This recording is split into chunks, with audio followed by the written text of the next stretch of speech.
Sindaco Botteon, Cortina, le Olimpiadi invernali del 56 e le donne è il trinomio protagonista di questa iniziativa promossa dalla vostra amministrazione. Perché parlare di questi temi? Da dove nasce la scelta?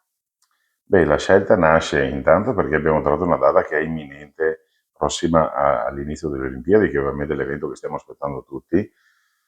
Antonella Stellitano ha scritto questo libro. Antonella Stellitano è una giornalista che tratta gli argomenti di donne e sport. Vediamo che per chi ha letto il suo libro, insomma, capisce che è un modo di descrivere quello che era la figura femminile nello sport del 1956, che ovviamente è ben diversa da quello che è adesso, fortunatamente.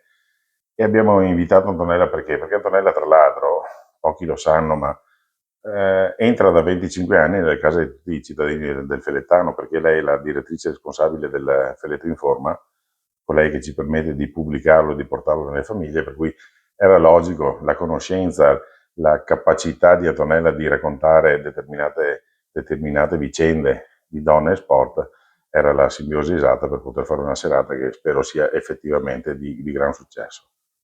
Può darci qualche anticipazione su altri eventi simili dedicati alle donne? Allora, evidentemente l'argomento donna purtroppo è trattato in TV come sappiamo benissimo il femminicidio o quant'altro.